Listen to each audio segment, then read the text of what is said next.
Okay, everyone, and welcome to episode number 13, I believe, of the World of Presentations podcast brought to you by us at 356 Labs. Today we have a very, how can I say it? Obviously, every guest of ours is a very special guest. But Tom, we know each other from how many years, Tom? At least 4 or 5 years now. At least 4 or 5 years now. Tom is the founder of a very, very interesting boutique premium presentation agency in Australia, located and based in Australia. That otherwise, I think, Tom, you do business with companies all across, right? We do, yeah. Yeah, so Tom is joining us today for this episode. And yeah, Tom, welcome. Finally, we made this happen. We made this happen. Very much. Yeah, so Tom, let us know what is Synapsis Creative. Very cool name. Where is the name coming from? Synapsis. The name itself is a scientific term I stumbled upon that means the binding of two things together to create one thing. And so to us, that's what an agency is. To us, that's what a good partner, especially in the presentation realm, does. You don't know they're there. They're not a bothersome thing that's separate from you. You guys work together and create one thing together. So that was sort of where the name came from. Synapsis Creative started as a presentation agency, as an agency that did presentations for hire. We would be a team that, if anyone needed to go do a keynote speech or a speech to their CEO or things like that, stakeholder, shareholder presentations, we would do that sort of stuff. As we grew, we doubled down on the value of the program PowerPoint and its synonymous nature with corporate and business as a document, as a file, as a way of transferring information. PowerPoint became this linchpin in a lot of corporations that we work with. We have people tell us, I have PowerPoint open 6 out of 7 hours a day. And they do, and that is PowerPoint is this house of information. So we sort of expanded our offering to that a little bit and became more a marketing and design company, marketing design agency that just happens to work in PowerPoint. Okay. So that was a really interesting shift for us. So that's more what Synapsis is. Synapsis is an agency that works in marketing and design, and we just happen to do everything in PowerPoint because what we find is the people we work with, that's what they want it in. That's ultimately what they want to be using it in. Yeah, every single time do you hear that request? Maybe that's why they want PowerPoint. Every single time they ask, hey, can we edit this? Yeah, I mean, I've been in these sort of creative industries for nearly 15 years, probably, a little longer than 15 years. And I've worked across London agencies. I've been at Ogilvy. I've been Little Japanese Soldier. I've been across a lot of agencies around the world. I did a small stint in Singapore and India and Australia. And one of the things that I really noticed is, and it's been verified by a couple of marketing agencies friends that I know in the agencies, is roughly about 30% of their income is from people asking for edits that they could have done themselves. And so that's when a creative agency delivers a PowerPoint and a PDF, because they would never work in PowerPoint. A creative agency would deliver a PDF and the client would have to go through those 30, 50, 100 pages and write in edits, either by hand or using a PDF write-in editor, and then send that back to the design team that would then get passed through the agency again. And then it would end up back on the designer's desk 4 days later, who then processes those edits and sends it back. And that didn't seem right to me. That didn't seem like a fluid, true nature of what an agency should be. An agency should be someone who works on behalf of and works in conjunction with. And that seemed like a bit of a money grab to me. Yeah, makes sense. Absolutely makes sense. We just had a case last week where somebody sent us by the way, so it's an investor deck for around 60 million euro investment. Mm-hmm. It's like, by the way, it's a Romanian company. Romania is growing like crazy. So a Romanian company. And when I saw the design, it was really well done. Like I was like, who did this on your team? And they were like, our designers. I'm like, okay, that makes sense that a designer did that for sure. And my question was, I see some things that we can improve, but it's more on the story part and very few things on the design, which are maybe even if their designer did like once again went through the document, would have seen it, right? But I said, what is the problem here? Like, is this created in Photoshop and you cannot edit it? Is that the problem? And they're like, they were both, they both immediately started kind of laughing very, very loud. And they were like, exactly, that's exactly our problem. And our designers cannot transfer that into PowerPoint. So, and as an investor deck, you can imagine that this is something that they want to update constantly because there is so much data and numbers Absolutely. inside. Yeah. So this problem with Photoshop and Illustrator and all of those otherwise incredible tools that we also use, everyone uses, is just very interesting from the business point of view, right? Absolutely. And that is, yeah. So you use PowerPoint in Synapsis aggressively and instead, more or less for everything. What do you guys can produce in PowerPoint? Like, what is, if somebody wants, when people hear this, let's shock them. Like, let's kind of push the limits here. What is possible and what have you been creating in PowerPoint in regards to marketing, sales, collateral? What are the types of things you can build in Good question. PowerPoint? Look, last year we worked with one of the banks in Australia, one of the biggest banks in Australia, to produce what I think is probably the largest marketing campaign ever produced in PowerPoint.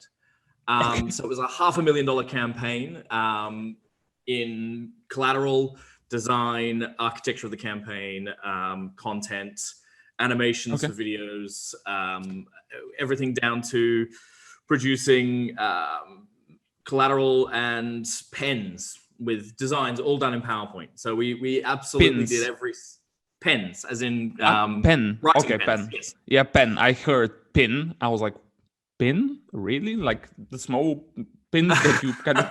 Okay, I was like, lapel pins. Yeah, we could do it. And so we were doing die lines and cut lines in PowerPoint using the cyan conversion of RGB in PowerPoint, and working with printers who would print 20-page brochure booklets all from PowerPoint. And we distributed. That was a campaign that went out to about 25,000 people with everything from box designs, package designs, printed material designs, animations, microsite websites, the entire work. Really quite a wide spectrum of collaterals.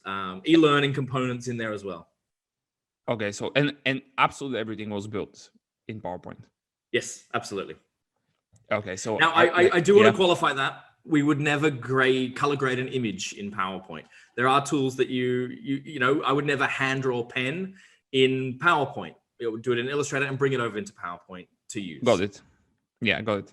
Okay, so but when you think about it, like if somebody hears this and says, wait a minute, that makes it very cool, because if that's possible, I just need to kind of investigate that, like, and see how I can do it myself or our team can do it or whatever. What are the, like, is there, so imagining that they have PowerPoint, right? Office 365, PowerPoint 2019, 16, whatever, even though even up until today, I see PowerPoint 2003 from here and there. Let's just mention that because it's 2020, December or November. But in order for you, I can imagine that in order for you guys to produce such a variety of things, right? Inside of one tool like PowerPoint, there should be some additional tools that you utilize to make all of that happen. Like, for, I don't know, like like the printing, all of those type of things. Obviously, you're using the Adobe Creative Suite also, right, to kind of take some things from here, move them to PowerPoint. Are there any other tools that someone needs to know or have to make a full-blown marketing campaign, more or less, in PowerPoint? Not specifically, no. There are tools that can help, and most tools across all of PowerPoint are designed to do what you could already do, but a little bit faster. So Okay, almost all of the add-ins that you could find in PowerPoint, none of them are breaking new ground. Most of them just do what you can already do in a faster way. okay, valid. So if you want to do it, you can. It's just a matter of, hey, think about how to do it. There are some tricks, tips and tricks. You guys are blogging quite some. Maybe if they go to the Synapsis Creative blog, they can find some articles related to that, right? Yeah. We I publish think 2 blogs a week, and have done for the last 4 or 5 years. So we've got hundreds of articles up on our website. yeah. So yeah, One that of the is one interesting place. methods that we use, and this is for the presentation users out there that have sort of their geek hats on, the quick access toolbar, which I hope Yeah. if you're in presentations and you use presentations, you know what the quick access toolbar is and you use it, the QAT. Yeah. One of the methods that we use that really speeds up our own workflows is you can actually save a quick access toolbar tool set and then load a new one. So you can have an animation tool set that you use just for animations. Okay. And then if you're creating print materials, you can have a print tool set. And so it's quite simple. You can just go into the PowerPoint options, quick access toolbar, and import a customization file. Yeah. So and that, you that have way, separate. You have separate yes, for print. Yes, yeah, okay. Absolutely. Yeah, separate quick access toolbars for each sort of working methodology. Yeah, that's clever. Nice. There is overlap in some of them, but absolutely, I don't need to add a fade animation when I'm working on print documents. So they are very separate in that respect. And so that's a really great way of being able to sort of also get into the mindset, because it creates a workspace that's dedicated for you. The way we work is the way you would see a designer work in Photoshop or in Illustrator or in InDesign, where there are separate window sets for separate tasks. Yeah. So we almost replicate that. Yeah. That is, by the way, a very interesting point. For everyone who doesn't know what the QAT or the quick access toolbar is in PowerPoint, like, first of all, Google that part. And second of all, if you don't want to Google it, just open a blank PowerPoint, right? And look at the upper, left corner, right? Upper left, yeah. Left corner, you see by default, how many? 3 or 4 buttons? Right? I think it's 4. Autosave now if you're on 365. Yeah. Regular save. Yeah. And then undo and redo. Yeah, undo and redo. This is actually the quick access toolbar. The cool part there is that you can edit it, like you can modify the buttons, the feature, the functionalities that you have, like the quick buttons that you have, and you can push that afterwards underneath the ribbon, right? Which makes it, I believe you are also using it this way, right? Or not? Yes, yeah, we set it underneath the ribbon. It also, by default, quick keys to Alt 1, 2, 3, 4, 5, 6, 7, 8, 9, and so on and forth. So you can set your favorite button to Alt 5, and if you want to color something blue, you just press Alt 5 every time. Or if you want to align all your shapes together and distribute them horizontally, Alt 6. So that's a faster way of working in your methods. Yeah. So Tom, all of that being said, let's move on to kind of another one that's very related to the previous one, so that we kind of keep the connection going. Yes. But we have seen you guys doing a lot of animation and a lot of like motion I particularly have seen in both, like in 2 areas. The first area is the motion videos, right, that you built inside of PowerPoint. And the second one is when you're building interactive type of documents, if you wish, right? Which are, again, PowerPoint, but they look like they're a website, right? Yes. So tell us a little bit more about that. Like, is there anything specific? Like, how would somebody end up doing something like this? Are they like, what are the top 2-3 things that you have to have in mind when you're building something like this? Because when you see something that looks like the motion videos, or when you see a video where you present those interactive documents that are moving, that are hiding things, that are unlocking things and stuff like that, it's really, really cool. So what makes it different when you're building stuff like that? What makes it different compared to when you're building let's say a presentation for, I don't know, for a live audience? Oh, huge question. I hope you've got an hour. I know. Basics only, basics. Look, in terms of the best things you can do to be able to animate incredibly effectively in PowerPoint, the number one thing is know that all the tools are there. Everything exists for you to do it. Okay. And not only are all the tools there, all the tools have been there since the 1930s in animation. Okay. Now, there was no After Effects in the 30s, 40s, 50s, but there was animation. And there was hand-drawn animation, but there was also film animation where they would use, Walt Disney pioneered being able to have hand-drawn butterflies over the top of people. Now, this was pre-computers, basically. This is pre-computerized technology. So there is nothing very special about PowerPoint's tools or After Effects tools. After Effects is basically a whole heap of shortcuts on how to do things faster. It doesn't necessarily create new tools that have never been used before. So effectively, if you do a little bit of research on how animation was done in the early times of cinema and how cinema worked, and how Walt Disney sort of framed his works and did overlays and things like that, you will actually learn how to animate in PowerPoint, hands down. Okay. It's not a terribly difficult task.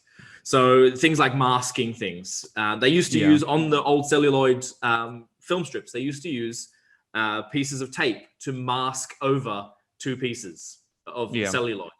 And they would do this every single frame by hand, which was a long task. But they would then be able to have something appear from nowhere. Yeah. And that's a really simple technique that has been time immemorial, and it's very easy to do in PowerPoint. If you have a shape that is the same color as your background, you can hide something behind it and have it appear, and have it appear on a hard line from exactly where you want it. So for example, if you have a 3 bullet point list and you have a massive 1, a massive 2, and a massive 3, you can create shapes behind those 1, 2, and 3, and you can have those bullet points come out from what looks like within that figure 1 or figure 2 and figure 3. Yeah. Even as part of a podcast, you can imagine that. I mean, that is the cool part, that like good way to put it here. Okay, so would you say that it is nice not only to research that world and kind of notice, if you wish, and inspire yourself by the movements, by the animation, and kind of look how they have done it before, but do you also advise, because I personally, when we are doing trainings, when people ask for transitions, animations, and stuff like that, we obviously cover that part. But one of the last things, because how many transitions do we have currently in PowerPoint? Like 30, 40? What is it? Like too many. 20, 25, too many. Too many? That's a good question. That's a good answer. We'll dive deep into your opinion on that after a second, but we have quite some, right? We have quite some, and I always say, like, some of my last words are always, hey guys, once this training is over, spend 30 minutes at home and just click through each and every transition, each and every animation, so that you know that they exist. Because once you see them, and once you see the possibility, right? Once you see that it's possible, then maybe 6 months from then, 6 months later, or a year later, you will have this idea that something has to move from, I don't know, this point X to point Y, and you'll say, I know that there was something in PowerPoint that can do that, right? Because you have seen it once, and you say, wait a minute, I know that it exists. Let me find it again. And at the end, you have a really cool result, right? Because you will find it, right? Because you know it exists at the end of the day. So do you also kind of push the people that you work with to explore, if you wish, what is possible, so that they at least know that it is possible, right? Or you stay away from that part? We almost approach it from the exact opposite. Okay. And look, there are many ways to skin these cats. But if you're working in PowerPoint, whether you want to be or not, you are a designer. whether your real job is an analyst, but you have to put together a PowerPoint, you have to put on a designer hat. And a designer, the fundamentals of a designer is problem solving, how to get the right results, how to work out how to make it the way it needs to be. And so there is not a single designer on this planet that is uninfluenced by anyone else. No designer thinks, oh, I'd like it to not be there and then slowly be there. That's a fade transition. Everyone's seen them. They're all around the world. They're used in videos all the time. No one is reinventing these things. So when I say we really like to approach it from the exact opposite side, I like to see a video that I go, wow, that video really made an impact on me. Shit, how was it made? Let's go frame by frame. And when you frame by frame, and one of the best things I could advise anyone to do is download a program that lets you step through frames of a video, because you all of a sudden realize it's not a scary thing. It's not magic. It's just things appearing at specific times that trick your eyes into thinking they're doing things better than they are. Yeah. And that's every video. What's your favorite platform for that, or tool, or software, or VLC service? is a really great media player for that. So VLC. VLC player. Okay. Yes. That's great for that. So it opens just about any video possible, and you can step through frames, frame by frame. And it's then that you realize that every special thing you've ever seen in a video is actually so simple, and it's just so insane. simply. Even great kinetic text effects, where text comes in from a far away Z space. So it comes in from the distance and appears, and then gets a bit too big, and then plops back in place. When you frame by frame that, you actually just see that growing from the center, growing too big, and then just getting a bit smaller. And it looks great. It looks really impactful. Likewise, when something's a little bit too big and then fades into view as it lands on the page. All of these things are really, really easy to develop in PowerPoint. I would say no 100% that the tool it exists in PowerPoint. You can put it together. No matter what you see in a frame by frame video, you can put it together in PowerPoint. Some things you'll look at and go, nope, too complicated for me. And that's fine. Other things you'll look at and go, actually, that's just a fade and a white movement together. Yep. That's really two very simple things compounded together. Yeah, absolutely true. So that, by the way, was a really good advice. I haven't thought about that, or at least I don't know whether I personally don't do any of the designs of the company, obviously, because I'm not a designer in first place. I just have, for some reason, I have an eye for good design, or at least I think I do. I don't know. And I have an eye for like all of those things that are sometimes very frustrating to our designers, like alignment and stuff like that. Which is, I see pixel, like I can see, even if it's one pixel on the left, I can see it for some reason, and they're like constantly saying me, hey, it's aligned. And I'm like, no, it's not. So give me the mouse and I'll show you that it's not. And when it's really not, they get really frustrated. But we are, for some reason, I really have this from somewhere. I really don't know, but it makes them really angry from time to time, anyhow.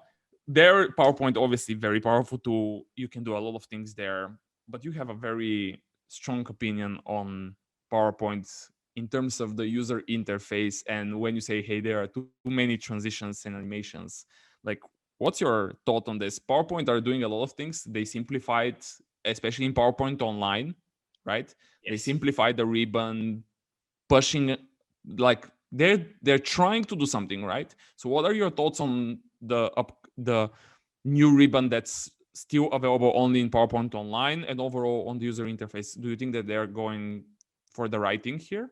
What's your take? No. The fact that you start this way is obviously interesting. Yeah. Look, I think PowerPoint, the people at PowerPoint who are wonderful people, sometimes feel like their mandate is to do everything for everyone and to be able to give everyone everything. Yeah.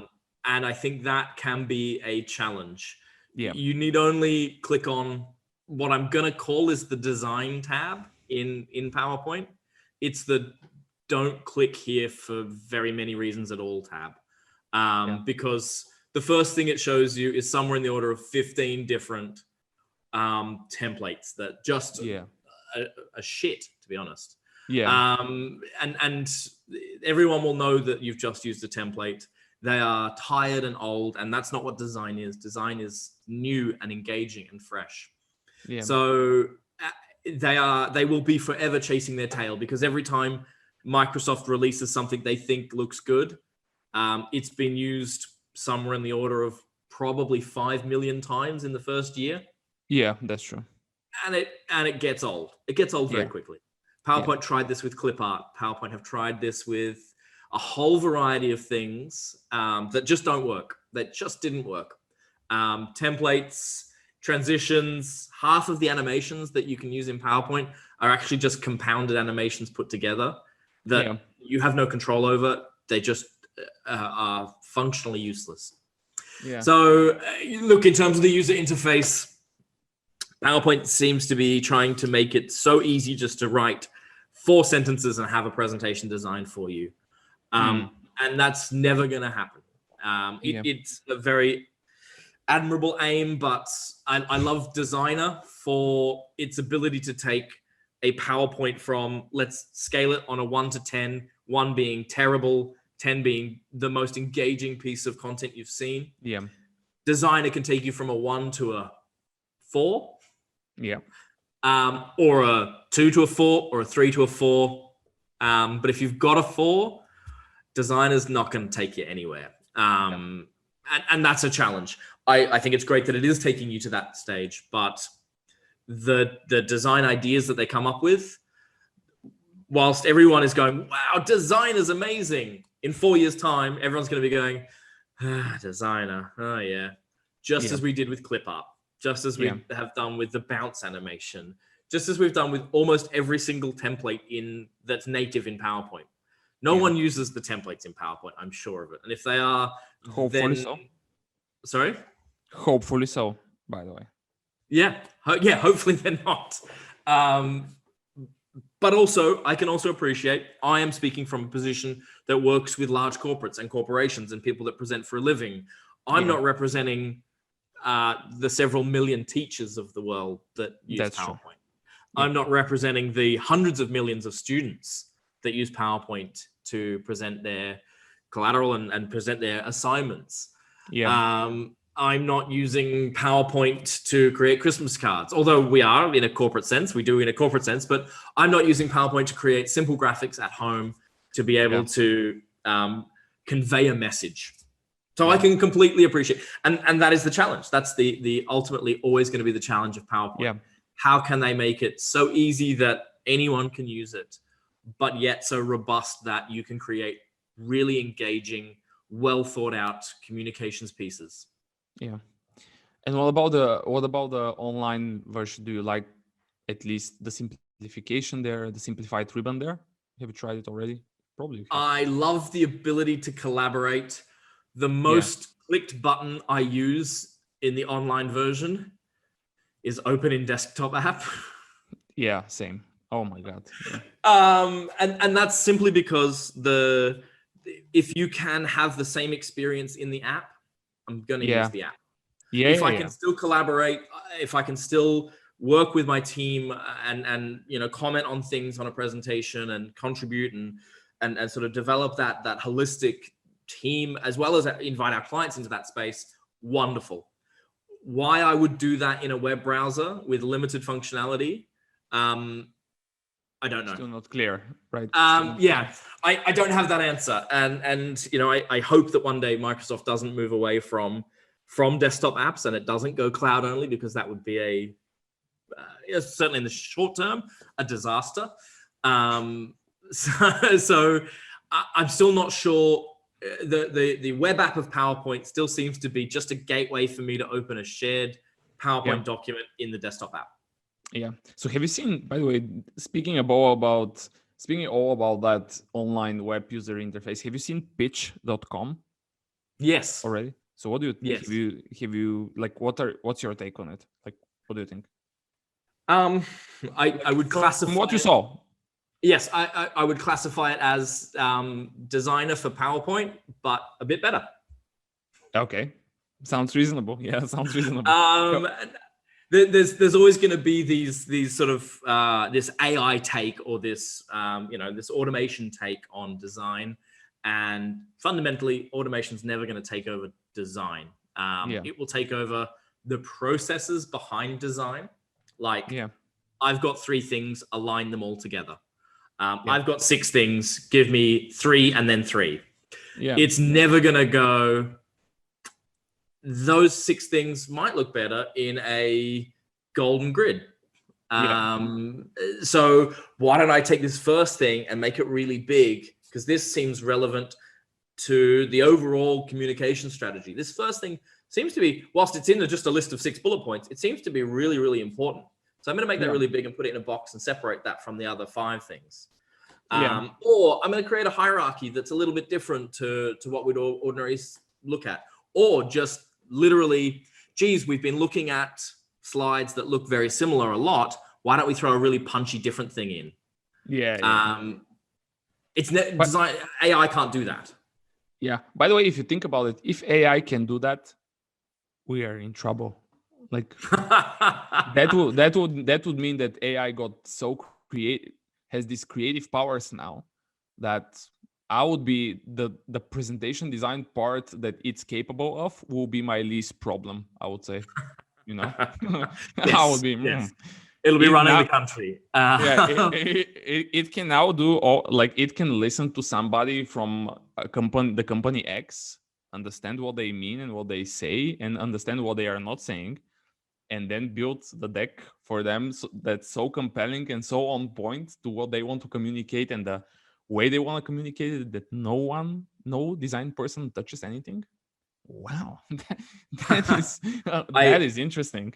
I think if AI gets to that point, you must assume AI is on the other side of that presentation as well anyway.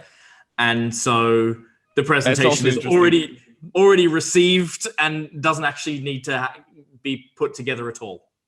Yeah, that's also if AI is that clever, then there is no point receiving a presentation, because there's no need to make an educated decision, because AI will be that smart to have made that decision without a presentation.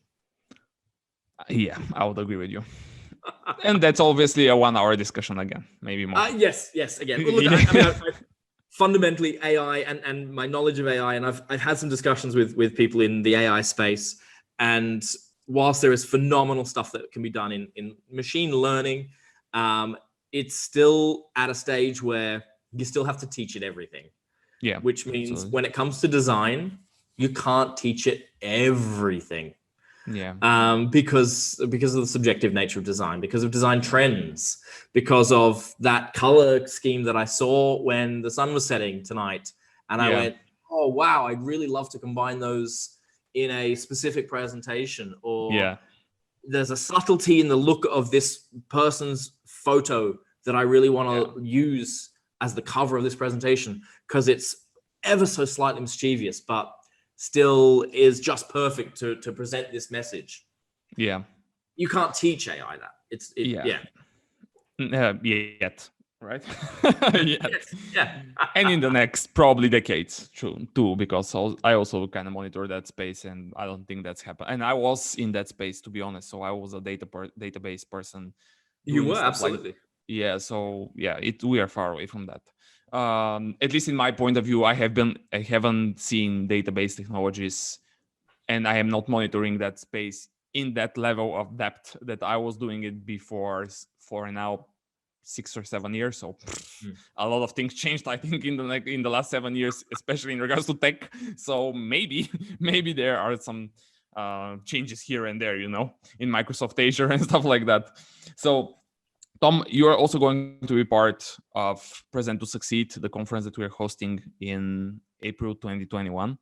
Yes, which, by the way, super excited absolutely, for it. Yeah, absolutely. Everyone is invited.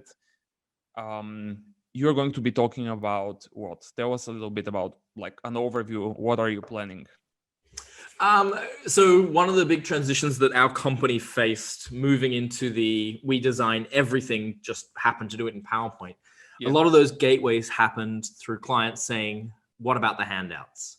Okay. And that's a really valid point, because it is difficult to be able to put together a great presentation, which requires capturing people's attention and requires it's a blend of design disciplines.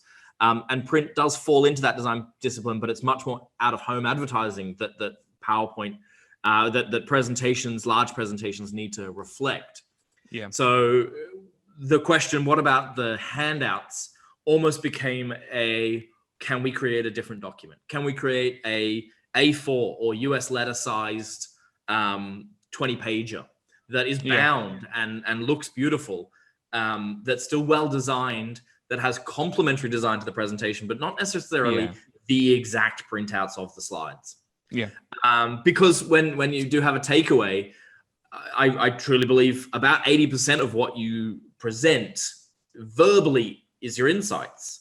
On the screen is your facts and figures and things that back up what you're saying, things that drive home the points. And you want to get up and say people are getting older. You show a graph of a decline of youth.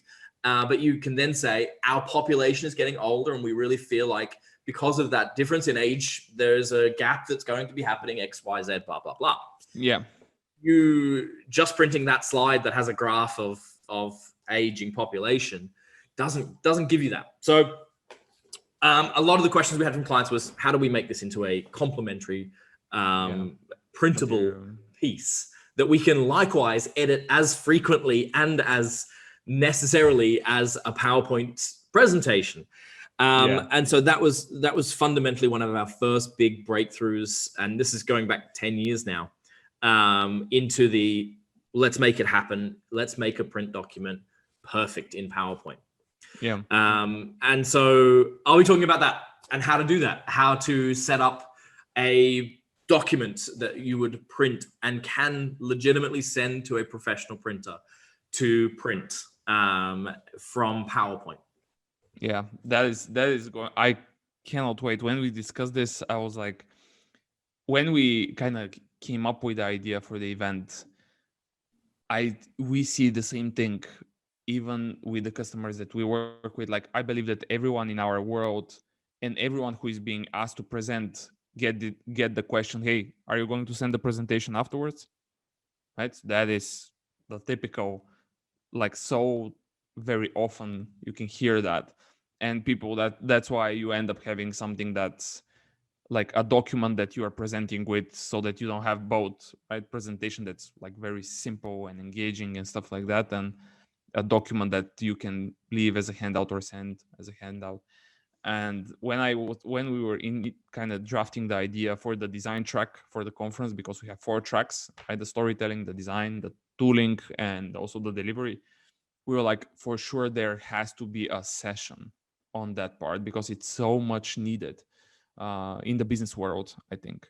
And it would be great if we can push it in such a way that it's not aimed at designers, right? But at the business person, right? Yeah. Because that will be super, super nice for everyone to kind of, so that you can share with them and kind of, let's use a modern business terminology here, enable them to kind of build for themselves these handouts that again represent them in such a great way in front of those decision makers, people in the organization, external customers, etc. That will be super nice. I think that session will be a killer and so much needed.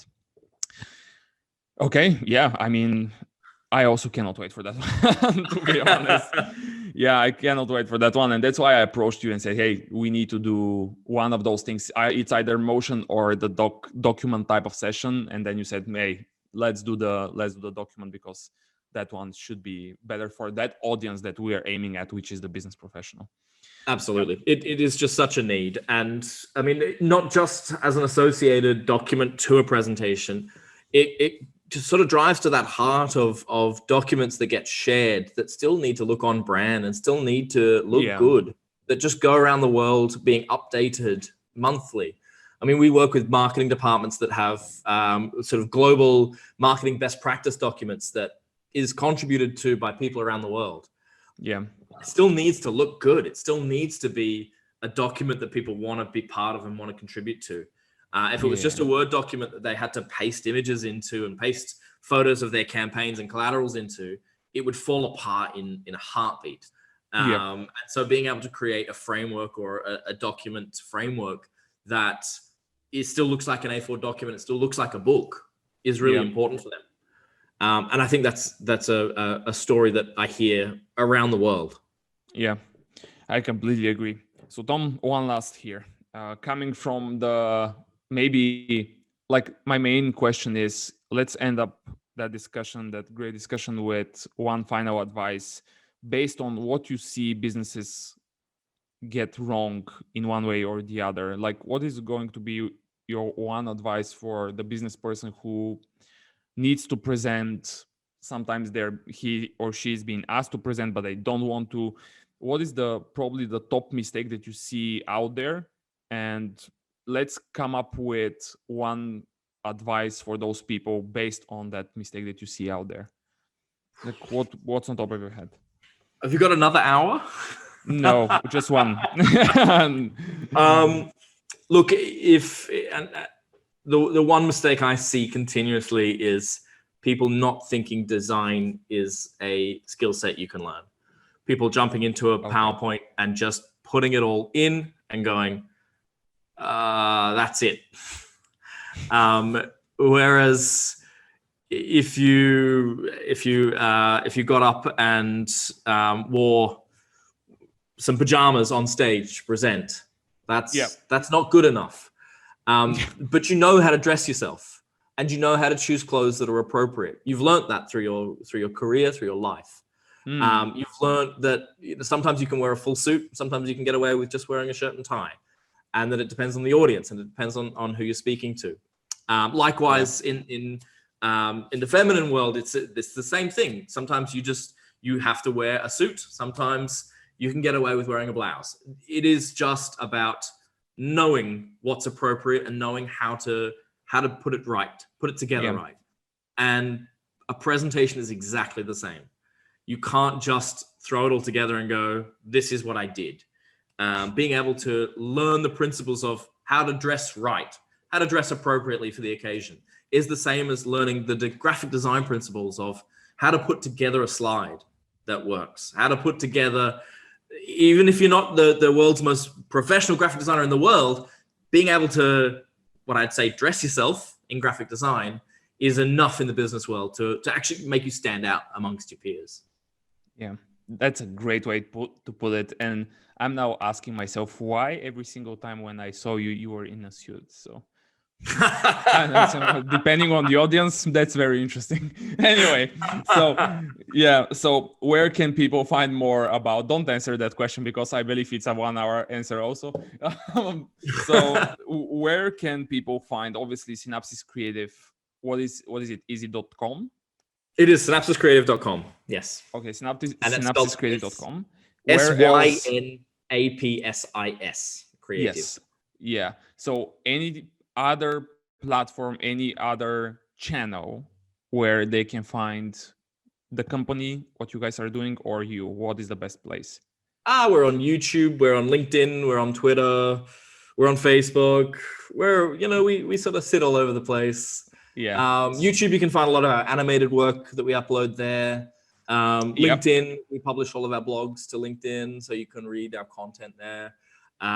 Twitter, we like to get a bit smart and sassy with the PowerPoint team on Twitter. So you might see us exchanging fun barbs on Twitter there, as well as with anyone else that happens to be a stalwart creative agency type who hates PowerPoint. We have fun on Twitter. That's our playful platform. And Facebook is where we sort of share sort of tips as well as our blog and sort of connect with the people that sort of are interested in learning more about PowerPoint. Yeah, perfect. If I have to kind of select some of those, I would say, hey, the website for sure, the YouTube channel probably second for sure, also because of that animation videos that you guys are posting, and for sure, obviously, LinkedIn, where you can connect. Yeah. with everybody. I communicate with you mostly on LinkedIn, not over email even. So, so let's put it there. I think that you are very active on LinkedIn, so maybe people have a better chance of reaching out there compared to Facebook. I mean, Facebook is just such a noise. And by the way, my LinkedIn I was about to say Microsoft, but it's still true. LinkedIn are doing a lot of changes. Do you notice them? Yes. Like, there are a lot of things that are happening there. Like, that's interesting. So I've spoken to a LinkedIn consultant who has said the amount of revenue that LinkedIn have made since March has been astronomically higher, because business professionals are spending more time on LinkedIn since the pandemic, because everyone's working from home. Everyone seems to be hovering on LinkedIn a little bit more, and so I think their revenue markers have gone up significantly, and probably their investment in their own tech and their own platform has markedly gone up as well. Yeah, their ads were always expensive, Microsoft. So if somebody from Microsoft hears that, lower the price of that advertising, please. True. It's only expensive because people pay. That is, you are so goddamn right. I mean, and the targeting is insane. Anyhow, let's not get into some other completely different area of the world. Tom, thank you so much for being part of this. It was super fun. I hope that people that are listening to this at some point will enjoy it, and I'm sure they will, and take a lot of interesting insights. Thanks again for coming here for 50 minutes or 1 hour almost. It's been a pleasure. Thank you, Boris. Yeah, thanks again. And for everyone else, if you haven't checked out our work, go to 356labs.com. I'm, by the way, very tired of saying this, but I have to. And now our marketing person will be laying music on top of it. So take a look at 356labs.com for more information. And obviously, the most important thing in the next few months is Present to Succeed. Tom will be there. Everyone will be there. A lot of great presenters from all over the world will be there. And the starting price of this event is just 49 euros. So presenttosucceed.com. Hope to see you. Everyone is absolutely invited. Thanks, Tom, again, and see you very soon, I think. Thank you, Boris.